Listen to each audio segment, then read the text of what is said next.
Chapter 16, Atonement, al-Qada.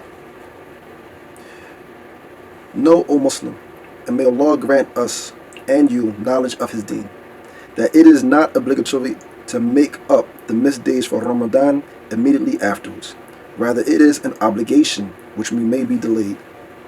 Due to what is reported from Aisha radiallahu anha, that it used to be that I had days to make up for Ramadan and I would not be able to do so except in Sha'ban. And this is reported by Sahih Bukhari and Sahih Muslim. Al-Hafiz rahimahullah says in Al-Fath, the hadith contains a proof of the allowance of delaying making up missed Ramadan fast unrestrictedly, whether due to excuse or not. Although obviously it is better to hasten in making up the fast than to delay them, since this falls under the general proofs concerning hastening to do good works and not delaying them. And the proof from the noble Quran is وَسَارِعُوا إِلَّا مَغْفِرَةٍ مِّنْ رَبِّكُمْ, and be quick in the race for forgiveness from your Lord. And this is found in Surah Alee Abdul Hameed, ayat 133. And the saying of the mighty and majestic, أُولَٰئِكَ يُسَارِعُونَ فِي الْخَيْرَاتِ وَهُمْ لَهَا سَابِقُونَ. It is those who race for the good deeds and they are foremost in them. Surah Al-Mu'minun, ayat 61. It is not obligatory to make up the days together, one immediately after the other, as it was obligatory to fast initially, as Allah the Most High says, فَعِدَّةٌ مِّنْ أَيَّامٍ أُخَرَى. The same number of days which one did not fast must be made up from other days. Surah Al-Baqarah, ayat 185. Ibn Abbas radiallahu anhuma said, there is no harm if he fasts them separately. Abu Hurairah radiallahu anhu said, he may fast them together if he wishes. And this is reported in Ad-Daraqutni, and it is Sahih. Abu Hurairah radiallahu anhu said, he may fast them together if he wishes. And Al-Bihaqi and Ad-Daraqutni report by way of Abdul Rahman ibn Ibrahim from al-Hilaalee ibn Abdul Rahman from his father, from Abu Hurairah in marfu' form, whoever has the fast of Ramadan to make up, then let him fast them one after the other without interruption. However, this hadith is weak, da'if, and Ad-Daraqutni says Abdul Rahman ibn Ibrahim is weak. Al-Bihaqi says he is declared weak by Ibn Ma'in, An-Nasa'i, and Ad-Daraqutni. Ibn Hajar reports in Talkhis al-Habir from Ibn Abi Hatim that he criticized this hadith of Abdul Rahman in particular, and Shaykh Albani has fully explained its weakness in Al-Irwa, that which he has written in Silsilatul Ahadith ad-Da'ifa, which indicates that this hadith is Hasan and has been retracted by him, so be aware. In conclusion, there is no hadith as far as we know from the Prophet ﷺ referring to fasting the missed days together or separately. So what is clearest, easiest, and most convenient is that both are allowed. And this is the saying of the Imam of Ahlul Sunnah, Ahmad ibn Hanbal rahimahullah. Abu Dawood says in his Masail, I heard Ahmad being asked about making up the missed fast of Ramadan. So he said, if he wishes, he may split them up, and if he wishes, he may fast them together, and Allah knows best. However, the permissibility of separating them does not mean a denial of fasting them together. All the scholars are united that one who dies and has missed a number of obligatory prayers, then neither his heir nor anyone else can pray them on his behalf. The same goes for one who is unable to fast.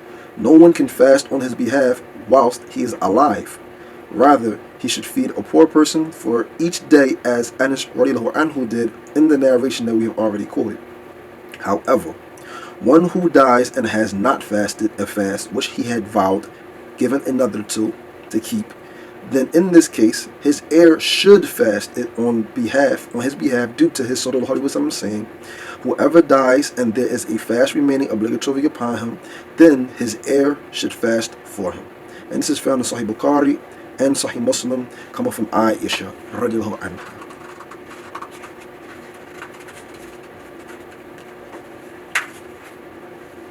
from Ibn Abbas radiallahu anhuma, who said, a man came to the Prophet sallallahu alaihi wasallam and said, O Messenger of Allah sallallahu alaihi wasallam, my mother has died and a month of fasting is obligatory upon her. Shall I make it up for her?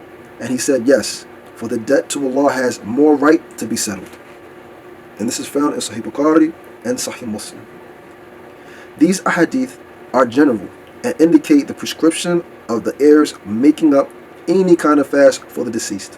And this is the view of some of the Shafi'is and of Ibn Hazm within al-Muhalla. And however, these ahadith are examples of general ahadith which have been particularized to the case of a fast made obligatory through a vow.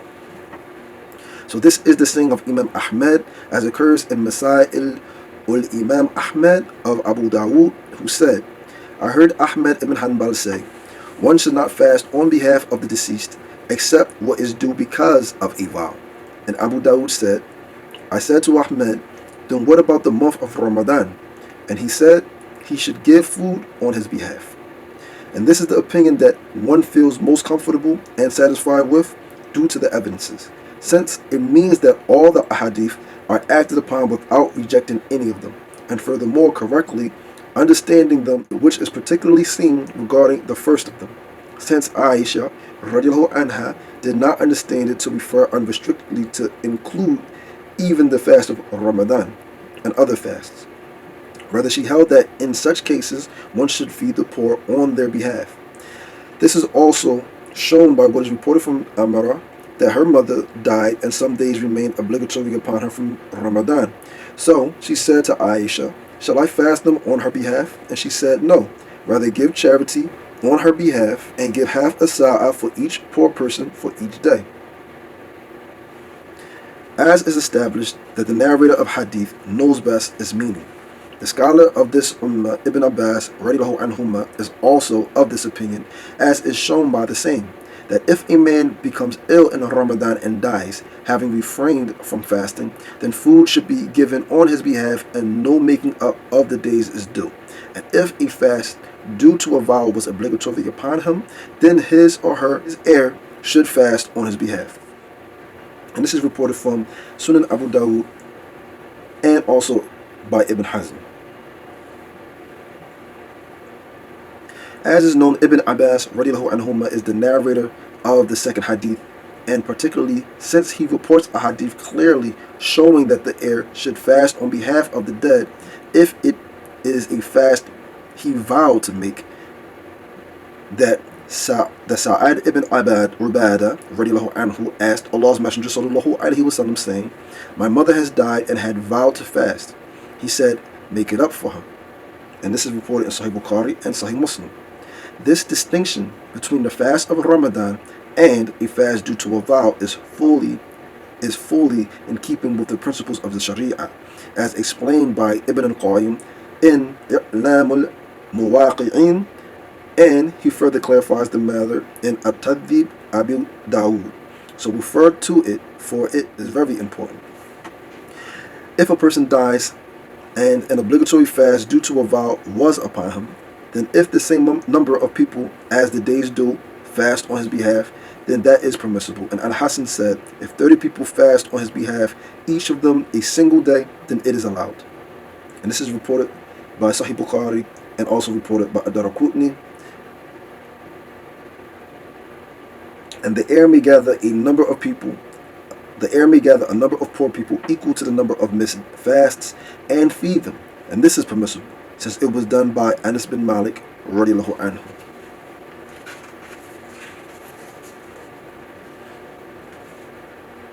Chapter 17, Expiation. Al-Kaffara. The hadith of Abu Hurairah radiallahu anhu about the man who cohabited with his wife in Ramadan has preceded, and that he had to make up the day and also give expiation, which is freeing a slave. And if he is not able to, then to fast 2 months consecutively, and if he is not able to, then to feed 60 poor people. It is said that the expiation for sexual intercourse is to choose one of the 3. Not that he has to necessarily do the first. If he is unable, then the second, and if he is unable to do even that, then the third. However, Those who report this order are greater in number, and so their narration is stronger. Furthermore, their narration contains an additional piece of knowledge, since they agree that the fast was broken due to sexual intercourse, and this is not reported in the other narrations, and whosoever knows something is a proof over and above one who does not. The view that the order must be adhered to is also supported by the fact that it is safer, since by acting upon it, one's expiation will definitely be acceptable, even if we hold that one has a choice, as opposed to the opposite case. One who has to make expiation but is unable to free a slave, fast 2 months, or to feed the poor, that it is not binding upon him, since something is only required when one is able to do so. Allah the Most High says, لا يكلف الله نفسا إلا وسعها. Allah burdens not a person beyond his scope. Surah Al-Baqarah, Ayat 286. This is shown by the action of the Prophet ﷺ, since he discharged the man from the expiation when he informed him that he was unable, and he gave him a basket of dates to feed his family with. Expiation was not binding upon the woman, since the Prophet ﷺ was informed of an action which took place between the man and his wife, but the Messenger ﷺ made only a single expiation obligatory, and Allah knows best.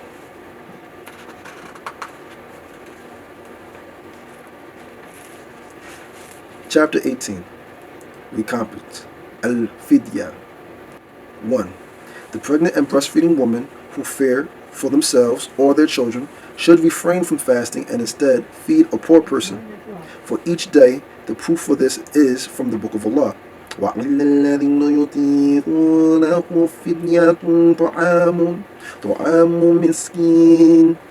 And as for those who can fast with difficulty, they have a choice, either to fast or to feed a poor person. To feed a poor person for every day. This ayat is a proof. A proof here, since it is particular to the old man and old woman and the sick person who remains continually in the state, and the pregnant and breastfeeding woman who fear for themselves or their children, as will be shown from Ibn Abbas and Ibn Umar radiallahu anhum. 2. You have come to know, O Muslim, from what has preceded, that this ayat was abrogated as shown by the hadith of Abdullah ibn Umar and that of Salama ibn al-Aqwa radiallahu anhum, except that it is established that Ibn Abbas said that it is not abrogated, but that it refers to the old man and the old woman who are unable to fast, and so instead should feed a poor person for each day. And this is in al-Bukhari. So it may be thought that Ibn Abbas is in contradiction with the majority of the companions, and also contradicted himself, particularly when you know that he clearly states that it was abrogated in a different narration, where it says, allowance was made for the old man and the old woman, who were both able to fast, that they could fast if they wished, or instead feed a poor person for every day, and they did not have to make up the days. Then that was abrogated in this ayah. فَمَّنْ شَهِدَ مِنْكُمُ الشَّهْرَ فَلْيَصُمْهُ. So whoever of you sights the crescent on the first night of the month of Ramadan, he must fast that month. And this is Surah Al-Baqarah, ayat 185. And that was affirmed for the old man and old woman who were unable to fast, and the pregnant and breastfeeding woman who feared that they should refrain from fasting but feed a poor person for each day.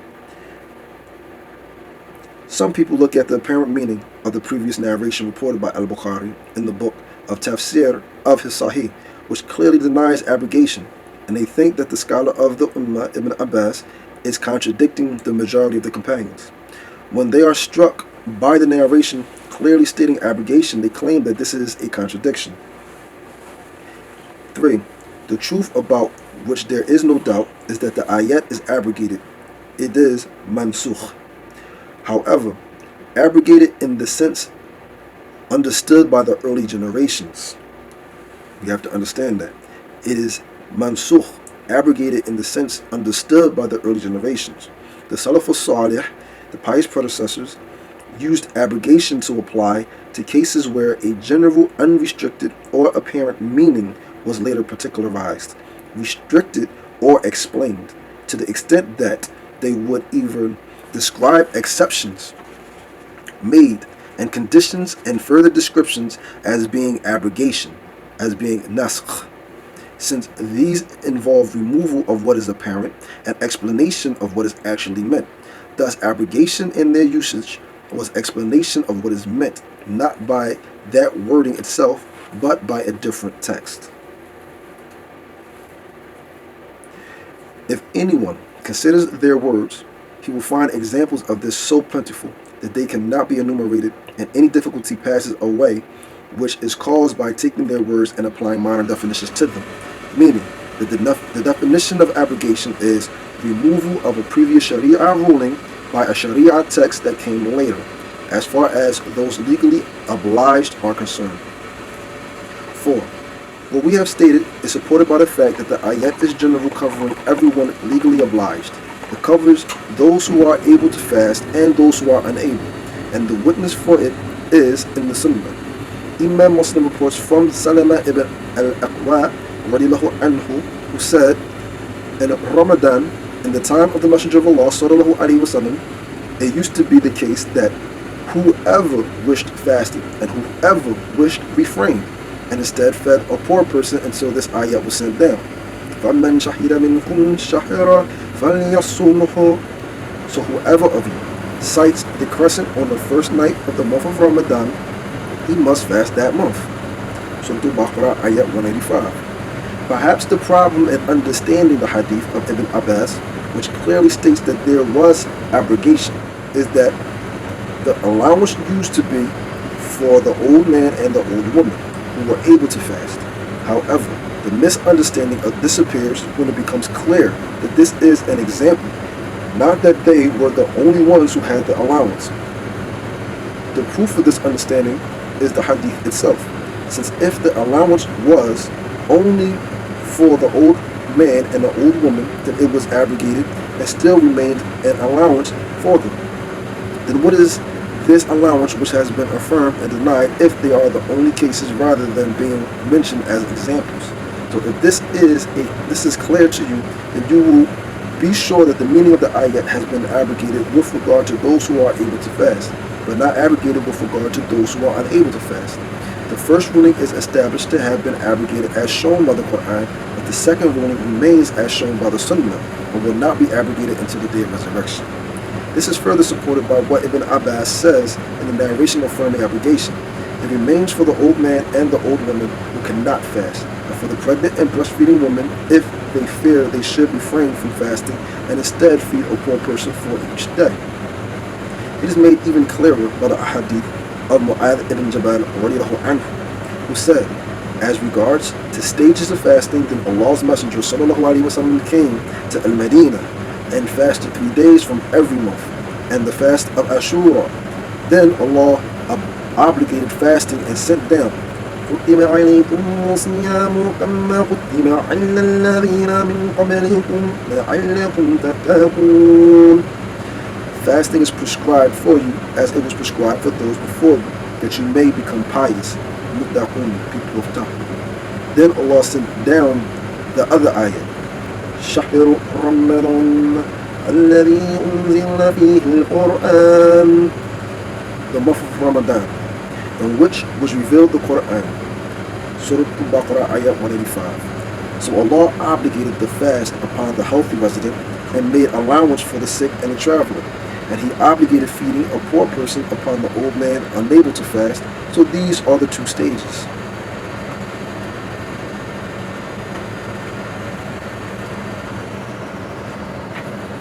So these two hadith clearly show that the ayat was abrogated with regard to the one who was able to fast, but not abrogated with regard to one unable to fast.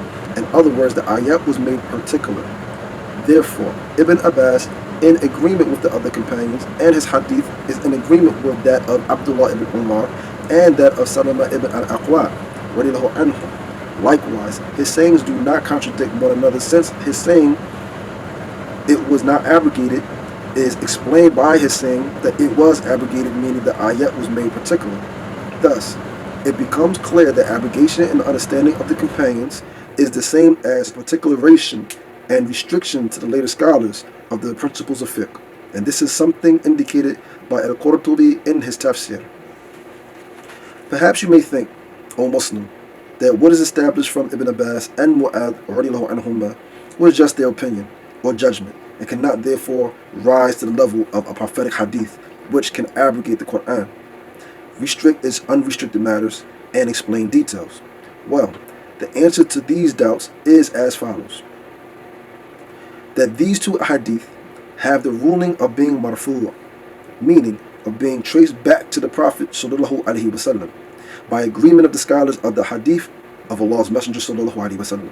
So it is not permissible for a believer who loves Allah and His Messenger to oppose them when they are established with Him, since they are giving an explanation connected with the reason for the revelation of an ayat, meaning these two companions who were present when revelation was descending are informing us that a certain ayat of the Quran was revealed concerning something particular. Thus, this is a hadith which is therefore traced back to the Prophet ﷺ without a doubt. Ibn Abbas affirmed this ruling for the pregnant and the breastfeeding woman. And where did he take this ruling from? There is no doubt that it was taken from the Sunnah, particularly since he is not alone in that. Rather, Abdullah ibn Umar, who reports that this ayat was abrogated, agrees with him. From Malik, from Nafi', from Ibn Umar, that he was asked about a pregnant woman who feared for her child, so he said, she should refrain from fasting and she should feed a mud of wheat to a poor person in place of every day. And this is reported in al-Bihaqi by way of Imam al-Shafi'i rahimahullah. Ad-Daraqutni reports from Ibn Umar, and he declares it sahih, that he said the pregnant woman and the breastfeeding woman should break the fast and not make up the days. He reports it through another chain, that a pregnant woman asked him. So he said, refrain from fasting, but feed a poor person for every day and do not make up the fasts. It's not as good. And through a third chain from him, that a daughter of his was married to a man of the Quraysh, and she was pregnant. And she became very thirsty in Ramadan, so he ordered her to break the fast and to feed a poor person for every day. None of the companions disagreed with Ibn Abbas, radiallahu anhumma, and this is mentioned by Ibn Qudama in his Al-Mughni. This explains what is meant by the exemption from fasting for the pregnant and breastfeeding woman, which occurs in the previous hadith of Anas ibn Malik al-Ka'bi.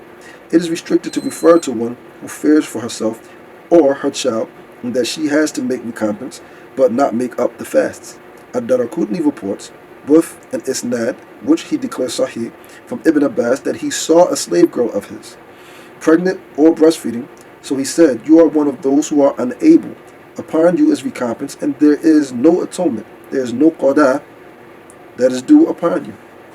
You don't have to make it up. Whoever thinks that the exemption from fasting for the pregnant and breastfeeding woman is the same as that for the traveler, and that therefore she has to make up the missed fast, the qada, then his saying is rejected, since the Quran explains the meaning of the exemption from fasting for the traveler.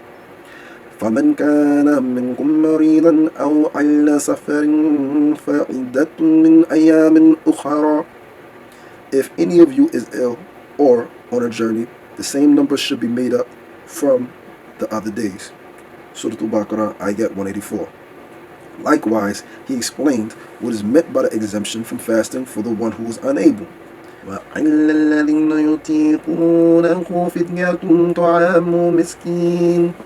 And as for those who can fast with difficulty, they have a choice either to fast or to feed a poor person for every day. Surah Al-Baqarah, ayat 184. It has been established that the pregnant and breastfeeding women are encompassed by this ayat. Indeed, it refers to them in particular.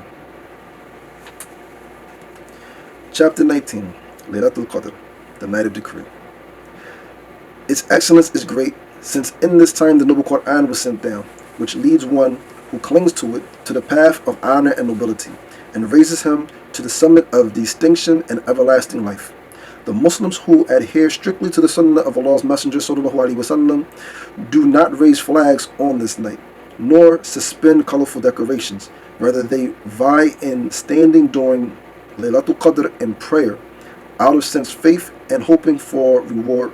And here, O Muslim, are the Quranic ayat and authentic prophetic ahadith referring to this night. Its excellence.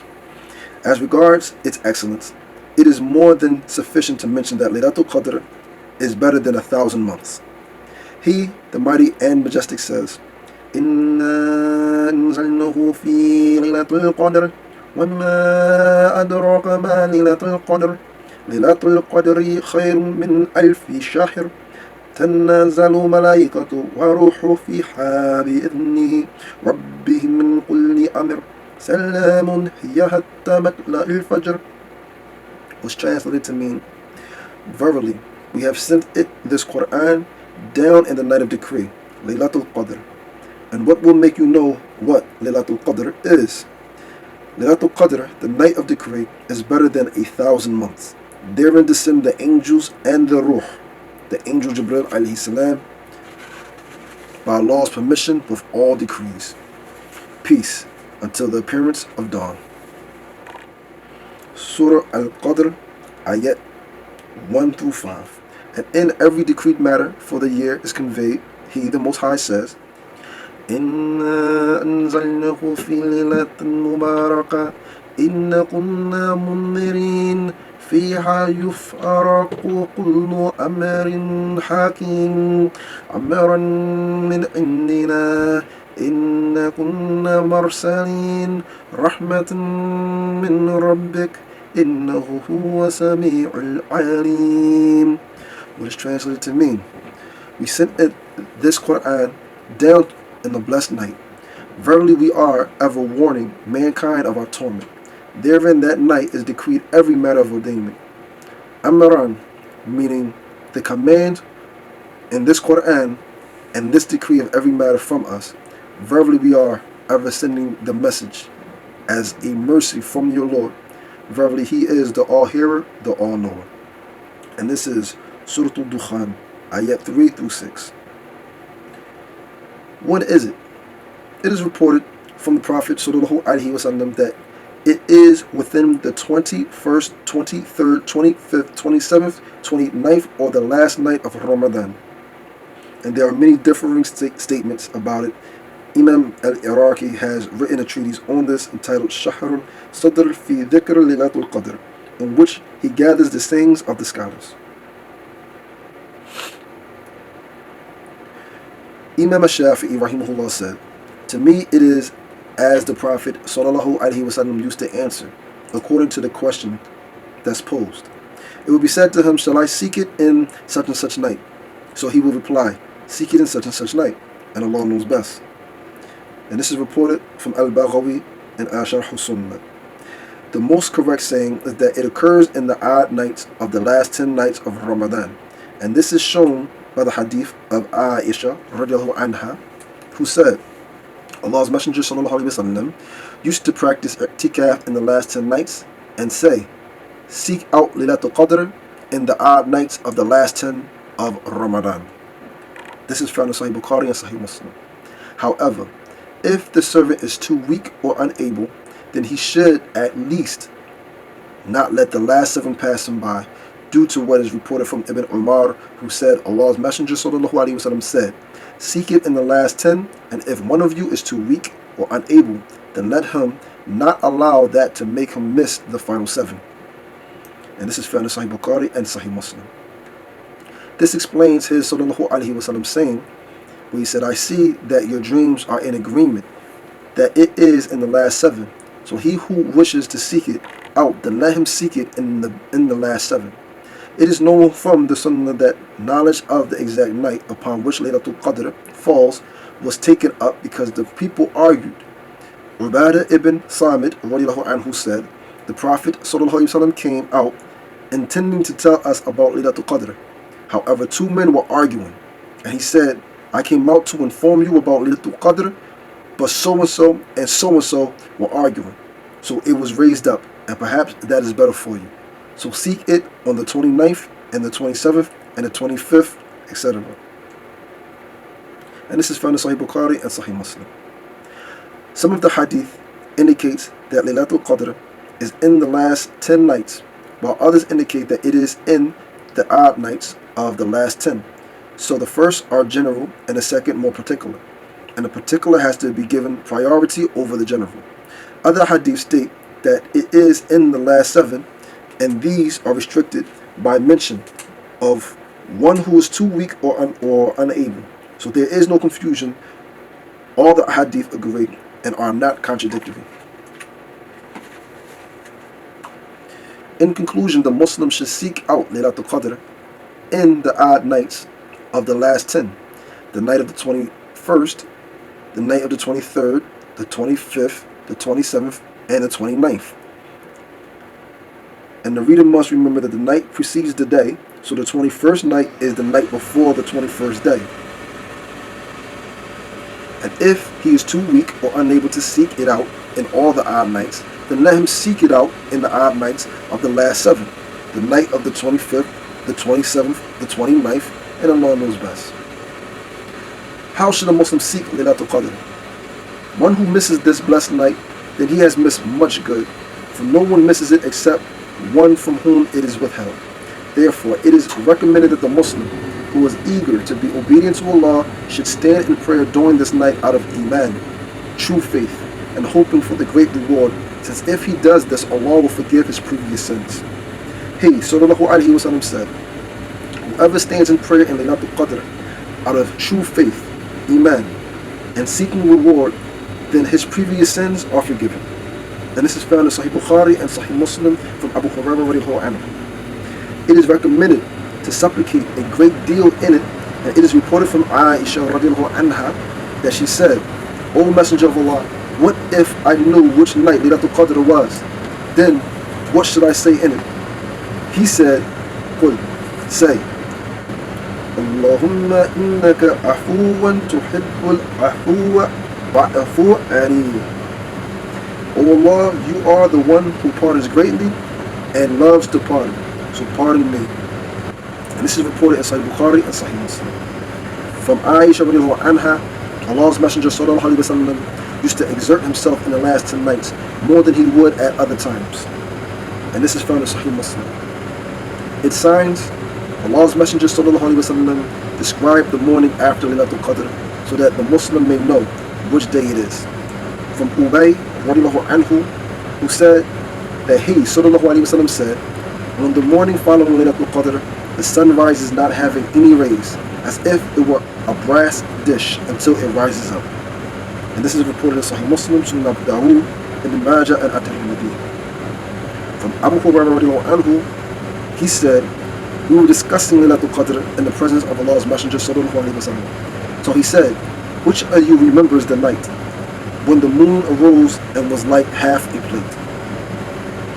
And this is reported by Muslim. And Qadi Iyad said it contains the indication that it was towards the end of the month, since the moon does not appear like that when it arises except towards the end of the month.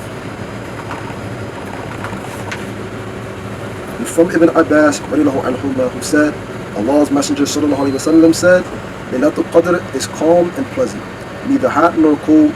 The sun arises on its morning, being feeble and red. And this is found in At-Tayalisi, Ibn Khuzaymah, and Al-Bazar. MashaAllah.